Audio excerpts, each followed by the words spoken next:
Bonjour, nous sommes le vendredi 30 janvier 2026 et le sujet est le Sénat et la fin de vie.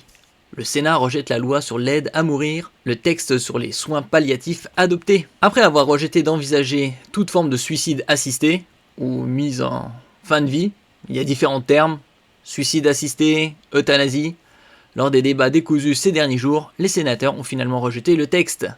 N'oubliez pas de vous abonner pour plus de news nationales, européennes et internationales sur ce monde dans lequel nous vivons.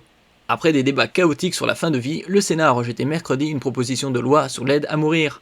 Les députés s'apprêtent à reprendre la main. Le texte du député Olivier Palorni, qui avait recueilli une majorité claire à l'Assemblée nationale au printemps 2025, va retourner au Palais Bourbon en deuxième lecture dès le 16 février. C'est un retour à la case départ, ou presque. Suite au rejet du texte par le Sénat, les députés seront saisis de leur propre version adoptée il y a près d'un an. Ils pourront y apporter des modifications s'ils le souhaitent. Êtes-vous pour sur l'aide à mourir, fin de vie, euthanasie?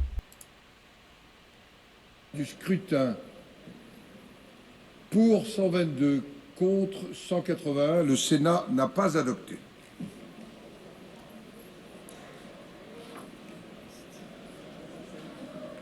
Donc ici, votant 341, exprimé 303, pour 122, contre 181, le Sénat n'a pas adopté. La parole est à Madame la Ministre, Madame Stéphanie Rist.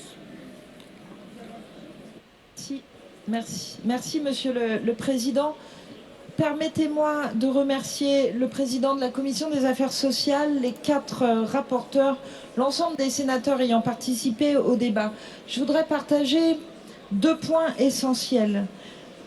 Vous exprimez ma reconnaissance sur la globale sérénité des débats.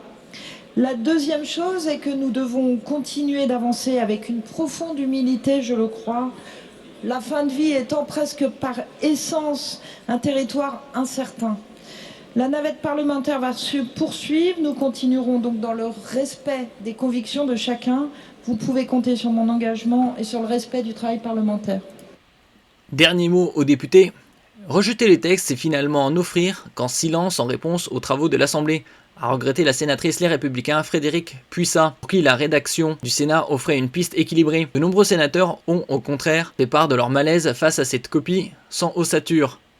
Ce que nous avons vécu ici ressemble à une forme d'abandon démocratique, abandon du débat, abandon de la nuance. Nous avons collectivement échoué, à regretter le sénateur Renaissance Xavier Iacovelli. Merci pour votre écoute et à la prochaine.